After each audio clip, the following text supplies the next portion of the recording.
Welcome back to the TD SportsPress podcast. We are back with our Week 7 takeaway show, and man, we have a live show for you guys today. We are going to be talking about everything. What a wild day. Even today, we've had 3 coach firings, obviously the most notable one. James Franklin is not going to be at Penn State anymore. A $50 million buyout. We'll be talking about that. We'll be talking about some of the results from Week 7. How about those Indiana Hoosiers with an absolute huge win against Oregon on the road? Oregon hasn't lost a home game in forever, and they go in and they win 30-20. They almost make it look too easy at some point, but we'll be talking about that game. We'll talk about a lot of other games, but before we head on, if we could have everyone leave a subscribe to the channel, it would be awesome.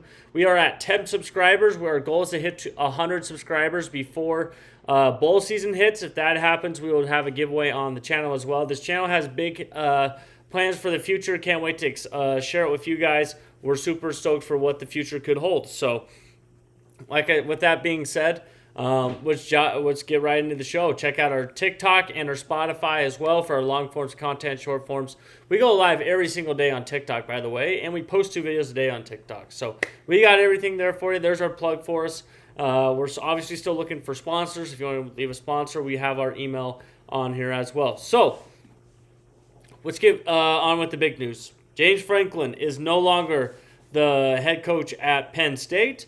Kind of hard if you would have said yourself 3 weeks before the Oregon game started that James Franklin is not going to be, he's not going to be with the program in 3 weeks before that Oregon game. Penn State was a stop away in overtime to beating Oregon, and now they fired their head coach after getting beat by Northwestern. Drew Howard's out for the year. Penn State, there's just not a lot going on with Penn State right now. Very interesting, I would say. I don't know what the trajectory of the program is right now. This was a team that a lot of people thought were in the college football playoffs, me as included. I thought that they were going to make the playoffs, and they're not going to make the playoffs this year, most likely. Who knows? Maybe they go and win out like UCLA, but I don't know what's going to go with Penn State. He's paying a $50 million buyout. That's how much money James Franklin. So, it's probably a sad day for Penn State, but probably one of the happiest guys in the world today was probably James Franklin when we got the call, hey, you're out of here. Because he's got a $50 million buyout. And then they got to buy out his staff. It's a whole crazy thing at Penn State. I guess they got money like that. And good for them for having money like that, I would say. So I didn't see this going. I thought they would finish out the year at least and kind of see which way to go. But obviously Penn State didn't see it the same way. So it is what it is. Who do I think could get the job at Penn State? I could see Kirk Cignetti. He'd probably be on the short list. Matt Rule might be on there. Number 3, what if they get John Gruden? John Gruden coaching Penn State? I think John Gruden probably goes back to the NFL at some point, but you got to offer the job to John Gruden. In my opinion, I think that he'd be a great candidate for that Penn State job. But we'll see as the year goes on. There's 9. I can see the Florida job opening up in a couple weeks as well. There's just a lot of we don't know right now in college football right now. If you don't produce results in 2 weeks, heavens, anyone could lose 3 games and you're gone like that. So that's kind of my biggest takeaway with James Franklin being gone, because I didn't see this happening, but I wouldn't wish this on anyone. So hopefully it works out for both parties. And with that being said, that's how we're going to lead off the show. That's our first segment there. Let's get into the games now. So obviously we had to start with this show. It would feel wrong if we didn't do this show first. We had number 7 Indiana going to number 3 Oregon in Oxford Stadium in Oregon, and what a ball game we had here today. Oregon came in undefeated. Indiana undefeated as well. A lot of people, I think the line was set at 7.5, and Indiana just came in and did what they wanted. Their quarterback 20 of 31, 205 yards and a touchdown. That's really going to be a good recipe for success. And more, their quarterback for Oregon had 140, 150 yards passing, and that's just not good enough. And Kirk Cignetti, he said to Google him, he wins, and the only thing that I'm seeing is he's winning.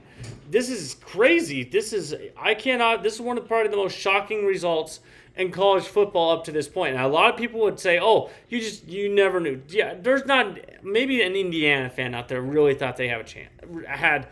Could beat Oregon. I like Indiana. They're a great program, but this changes the trajectory of college football. I saw a quote like that yesterday, so I'm very interested to see where it goes from here with Indiana. They still have to go to Penn State. That's nothing as daunting. I mean, Indiana could be in the college football playoff. Like, I wouldn't be surprised if that happened. Or excuse me, not the Big Ten championship. They will be probably in the college football playoff, in my opinion, but. Man, I did not see this result coming. I mean, great for Indiana. This is a great program win. It's going to help them, get those recruits, those NIL funds. And where does Oregon go from here? You look at a team like Oregon. They lose a game. They still have everything in front of them. But how good is Oregon? I think you have to ask that question. Their best win is Penn State. And it's not looking so good for Penn State over there. So I'm interested to see how Oregon bounces back from that. I know Dan Lanning's going to have this team ready to go. They could be playing Weber State or they could be playing Ohio State. It doesn't matter who they play. They're just going to keep their head down and go. So that's just life in the Big Ten. Very interesting game. I didn't see Indiana winning this, but shout out to Indiana. They deserved to win it, and they did win it. So Indiana still got a lot of everything in front of them. So that's what we'll end with that. I was very interested in that final score. Moving on, we had to talk about this game. I called it. Texas beats Oklahoma. Not surprised by this result at all. Arch Manning, 21 of 27, 166 yards and a touchdown. I mean, Arch did what he was supposed to do. He went out and won the game. He was a game manager. He didn't make any game time moments. He just went out in Steve Sarkisian's system and did the system. That they didn't ask for him to do anything else besides the system, and they came out with a W. I mean, that's huge for Texas. They were desperate for the win. I talked about this on the show on Thursday, that Texas is coming in like this is a must-win situation, and they got the win. Oklahoma, they would have liked to win, but they probably didn't have to win, is how I look at it. But let's stay with Texas here. Texas has everything in front of them, I would say. I'm not sure where the program is currently right now in terms of the SEC. I mean, you're going to be playing great games every week. It doesn't matter in the SEC. Every program is capable of beating anyone. I think we've been learning that as the SEC goes on. But, I mean, this is a great win for Texas. They had to have this one. We look at Oklahoma. John Mateer didn't look like himself out there. I mean, 3 interceptions. I'm very interested to see where this goes from here for Oklahoma. They could go 7-5 or they could make the playoffs. I'm very interested to see how this goes. A lot of things ahead of Oklahoma that I was excited for John Mateer. Hopefully everything's good, and the hand injury, it looked like it affected him. I will say, it looked like it affected him a little bit just on some of his throws. So that will be very interesting. But hey, Texas went in and got a win in the Red River, and they've won 3 of the last 4. I think that's been since Steve Sarkisian's been there. You guys can correct me if I'm wrong, but I'm pretty sure that's been the case. So this is a great win for, like I said, for Texas in the SEC. I mean, there's like 8 or 9 teams in the SEC that are 1-1. So I'm very interested in the SEC. I think they got 6 or 7 teams that are probably ranked in the AP poll. You'll see where I have Texas in our poll on Tuesday. So Texas fans might not like me, but that's okay. But like I said, this is not a shocking result to me. I picked Texas on Thursday. I thought that they were in a must-win situation, so Texas wins this game.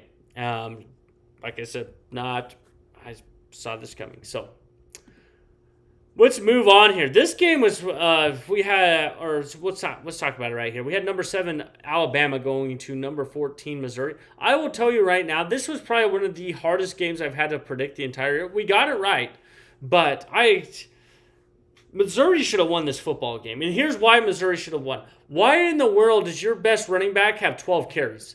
That guy should have 20-plus carries in a game like this. But we got to give shout-outs to Alabama. They ever since losing to Florida State, a switch went off. And, they've got great 3 wins. Probably one of the best 3-week stretches in the country so far. Beating Georgia, beating Vandy at home, going to Missouri off a bye and winning. Well, Missouri was on the bye. So that is very interesting. This is great for Alabama. Ty Simpson, 23 of 31, 200 yards and 3 touchdowns. Just does what, an experienced quarterback does, and he is an experienced quarterback. In terms of he's been in the program, he was a number one, like a 5-star recruit in 2022, and he stayed there. And this is why he did, to beat Missouri. And so Alabama, they have everything in front of them. They can go out and still make the SEC championship. Their losses to the ACC, they don't have a loss yet. And they got a big game against Tennessee coming up. So I'm very interested to see what happens in that game as well. And then, let's talk about Missouri. Missouri, it's hard to rank Missouri where I have them in my poll coming out on Tuesday. I already did my poll. Check out TikTok if you want some early access on that. But I didn't see this with Missouri to lose. I thought they would lose, but not in the way. I thought they would live and die with the ground and pound. It just did not happen for Missouri. And, I don't know. Missouri's got to figure some stuff out. Like I said, they have a Heisman candidate in their backfield, and they give them the ball 12 times. Like, come on, what are we doing? But like I said, you got to give a shout out to Alabama's defense. I guess they gave them looks that they didn't think they could run the football. That's the only explanation I can come out of is that Missouri saw something pre-snap that they couldn't run the football against Alabama. I don't know.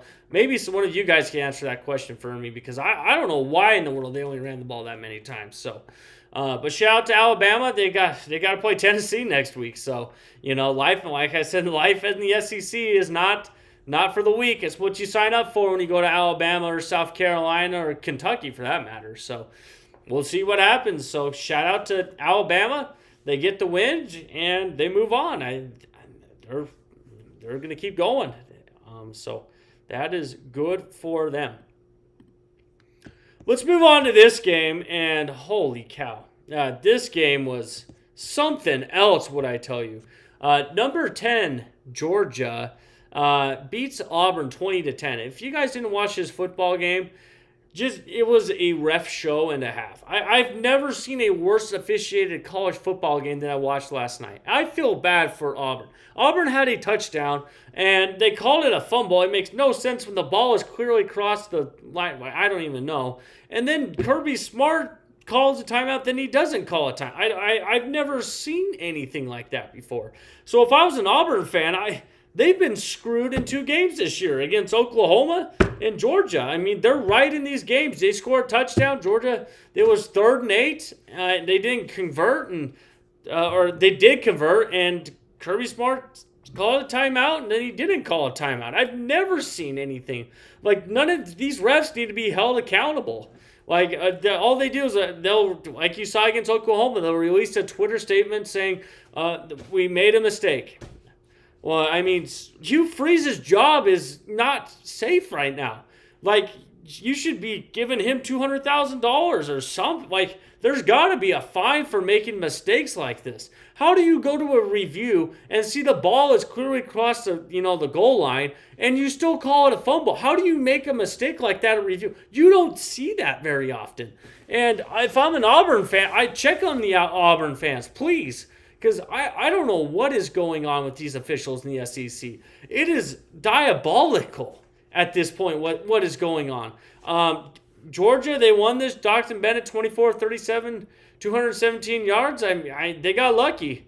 Auburn really controlled this football game in the first half.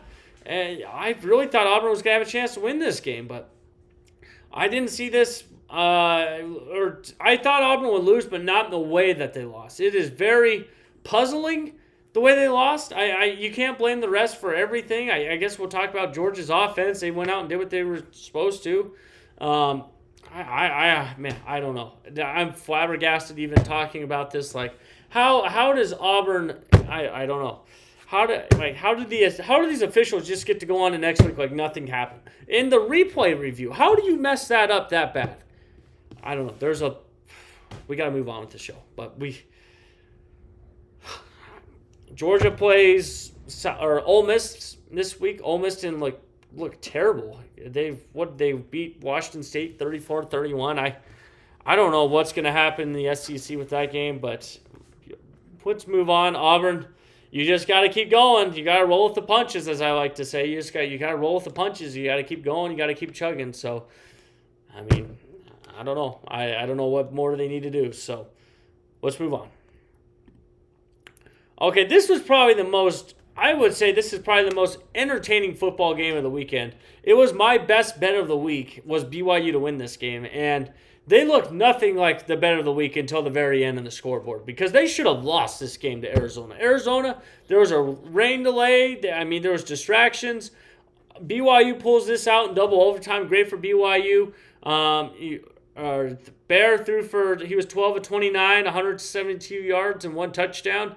They ran the football for over 100 yards. Arizona, they just couldn't get a stop when it mattered. That's just the fact of the matter. In the fourth quarter, they were getting stops, and then the fourth quarter happened. They just could not get off the field. And Arizona, they have 2 losses now. Some things to play for in the Big 12, maybe a little bit. They're kind of fading now. They were undefeated. They got beat by Iowa State. The Iowa State loss is looking worse by the moment. And a team like BYU coming in undefeated into your house, and they just couldn't get off the field when they needed to at the end of the game. BYU is kind of banged up on the defensive side of the ball. They still are. That's something to monitor. And just so everyone's on the same page, it's Holy War week next week. It's Holy War, because holy smokes, we're going to have a college football game at 6 p.m. on Fox, Utah and BYU. But going back to this game, takeaways, BYU, they can't play this way and beat Utah next week. That's what I'm going to say. They can't play this way. I'll probably have some BYU fans that get mad at me in the comments section. But in order to beat Utah, they cannot play the way they did against Colorado and Arizona. If BYU plays the way they have the last those 2 games, they will not beat Utah. So they got to get some things figured out. They like I said, the positive, they were able to run the football. So good for BYU going in and winning this game, and by the skin of their teeth. It really was a double overtime game at Arizona. But our bet of the week is now 2-0. We'll take that. We are 2-0 with the bet of the week. That is what we are looking for. So let's move on to, we're going to be talking about the other side of the Holy War. We had Utah with a dominating performance against number 21 Arizona State. Obviously, Sam Leviett was the story of the game, not playing. He was in a boot. I don't know if that was for show. I don't know. Maybe you guys agree with me. I don't get why we have people in boots it must be a really serious foot injury, but what is being in a boot for 3 days? I'm no doctor. Maybe I'm talking crazy. I don't know. Let's get back. My recap of this game. Utah's, they're getting better. The Kyle Whittingham's team is getting better. They were more physical. It was a Utah game to a T. If someone wanted to know what Utah football is about, they would say, "Yep, here's the game. This is how they out physical everyone." Devin Dampier, he was 7 of 12 for 100. They only threw 12 passes for 104 yards. He had 10 carries for 120 yards and a touchdown. Utah, they're starting to hum a little bit after getting Texas Tech. I think that Texas Tech loss is looking better and better, because heavens, Texas Tech looks unbeatable almost at this point. But we'll see as the year goes on. But holy smokes, they look really good. And, we got to go with Arizona State. It's a quick week. You got to play Texas Tech. I hope Sam Levy is ready to play, because they got to watch this performance. This is probably a game you don't even watch. You don't even turn on the film. You say we got to move on, because I'm not sure how much film that's really good that they can take out of. Obviously, there's some things to work on, but Arizona State, there's a lot of questions. Kenny Dillingham, he was great last year. They were undefeated, or they had 1 loss to Texas Tech at some point, but I don't know. They got to figure it out. This was an embarrassing performance, I would say. I think that a lot of people would agree with that. It was an embarrassing performance for Arizona State. They expected more, but they lost 42-20 to a Utah team that was more hungry than Arizona State. They needed a win, and they got it. And like I said, we get Utah-BYU next week, probably one of the most hostile rivalries there are in college football. And at the game before it is Texas Tech and Arizona State. The Big 12 is going to have a slate of games. I couldn't be more excited for those couple of games. Those are going to be great football games. And then lastly, we had to end with this game. Where's all the Michigan fans now? I got absolutely blasted in my TikTok mentions after I picked USC to beat Michigan. This game went exactly how I thought this game would go. Bryce Underwood, I don't know. They just don't have any receivers around him. Normally it's the other way around. They have the receivers, but not the quarterback. Bryce Underwood's going to keep getting better. They got to provide him with some weapons at some point, I would think. But let's talk about USC. This was a must-win for USC in terms of getting their mojo right with Lincoln Riley. They beat a number 15 Michigan. Their best story of it, King Miller, the running back for USC, was a walk-on, and he has 158 yards and a touchdown. So much for that Michigan defense being so good. I mean, a walk-on went on and did what he did. Maybe he wasn't supposed to be. I don't know. But Michigan, they have 2 losses now. It's going to get interesting here. If they can make the college football playoff, they almost have to win out. We'll see. Everything might be in front of them. USC, hey, another win in the win column. You know, that loss to Illinois is looking better with Indiana. I mean, USC, they're still in the mix in the Big Ten. They are in the Big Ten, not the Pac-12. I almost made that mistake. I won't even lie. I just about said that USC is in the Pac-12. So, did not make that mistake, thank goodness. So, yeah, Michigan, they got to figure it out. They got to figure out the offense. That's just the story of it right now. Their offense cannot get anything going right now. And they can't win games when the other team scores more than 20 points. I don't know if it's not possible or what it is, but they can't do it. So that's just as easy as I can say it. They got to figure out a way to win the game, and they just haven't been able to figure it out so far. So, but hey, that is our Week 7 rankings our Week 7 takeaway show. Like I said, we'd love to have this sponsored by someone. If you would love to sponsor the show, let me know. Leave a comment. What was your biggest surprise of the Week 7? Maybe there's a game we missed. There's a lot of games. We could briefly go over Florida State. Florida State, oh my gosh. They have fallen down kind of like they did last year. Pitt goes into Florida State and wins that game. Not surprised. But Florida State, they got to figure it out. Life in the ACC, they have 3 losses, and the season's almost over for them the way they've been playing. And Pitt, watch out for Pitt. They got a new quarterback, so that's interesting. That's a quick take. Or Ohio State beats Illinois. Ohio State's defense insane. What other game? Texas Tech took care of Kansas. UCF took care of Northern Texas, like I said they would. So, yeah, those are kind of our quick game. We didn't have time for in the show. We like to keep this to around 25 to 30 minutes a show. But, hey, if you guys want longer form content, let me know. We can make this show as long as you guys want. But with that being said, I think we're going to wrap up our show here. Check out our TikTok. We're almost to 14,000 subscribers on TikTok and on YouTube on this platform. Go ahead and hit that subscribe button. I know you guys want to. It would really help the channel out. We're trying to get to 100 subscribers before bowl season, so we can have our giveaway, which would be awesome for helping us reach that. That'd be awesome. We'll have our giveaway. I haven't quite got that figured out. Check us out on Spotify as well. If you guys missed an episode, it's all on Spotify. Great for a commute at work. Like if you're going to your office, you got a 20-minute show for you. It's very short. I like college football shows like that. That's the kind of college football shows I listen to. So, with that being said, we'll see you guys on Tuesday. Like I said, we're live on YouTube with live shows Sunday, Tuesday, Thursday. Tuesday will be our preview. I will give you guys my debut of my poll for Week 8. Holy smokes, we're almost out of college football. We're halfway there. And then Thursday is our upset meter. So I have our upset alert meter out for us.